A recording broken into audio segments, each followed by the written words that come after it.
you're a functional family, you love your parent, you want to do everything you can for your parent, so you are totally there for your parent. And you don't even call yourself a caregiver, and because of that, you don't realize the stress that has come upon you until it really is too late. And interestingly, if you don't want to be a caregiver, then it's the perceived burden of caregiving that is the stressor to you. But in either case, both have negative aspects on your health. And the last point to me is really the most important point. And if there's only one point that you remember that I say today, I hope it's this one.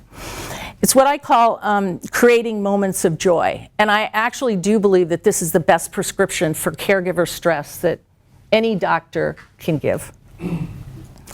So far too many people think of caregiving in its most negative terms. And because of that, they may miss out on some of the most cherished memories of their life.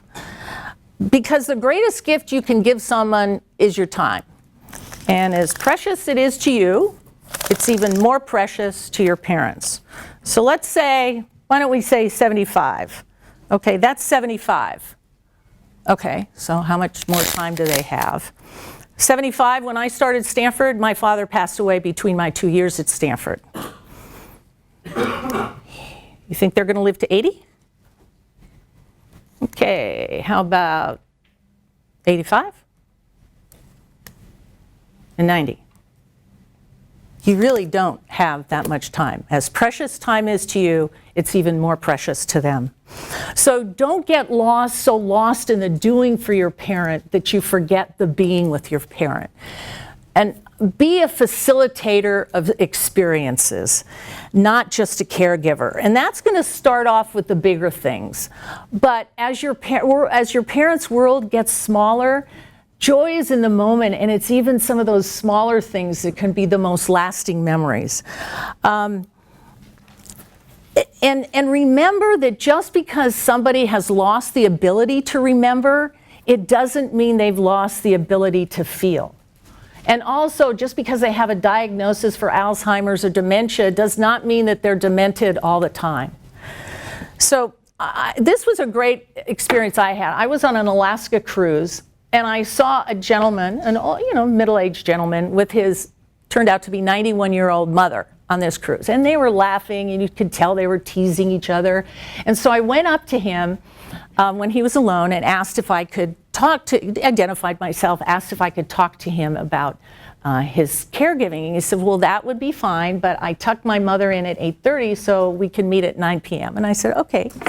So I started out with, so I think this is great, this role of caregiver. And he immediately shut me off and said, I don't think of myself as a caregiver.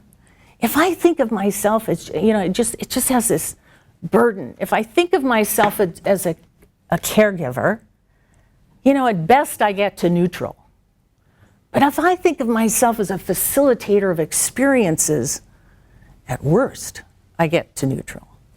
So and his biggest regret was that he didn't do this starting 20 years earlier.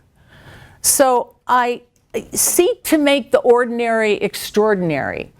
I had a great picture from another caregiver that sent it to me. She had somebody taking a picture of her on her mother, I think it was 94th birthday. She was doing a selfie with her mother, Make the ordinary extraordinary.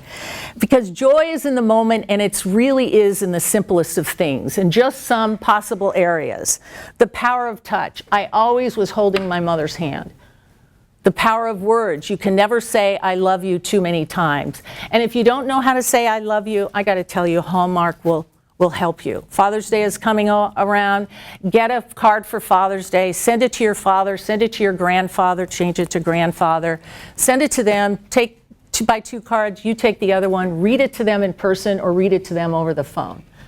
The power of words, really powerful.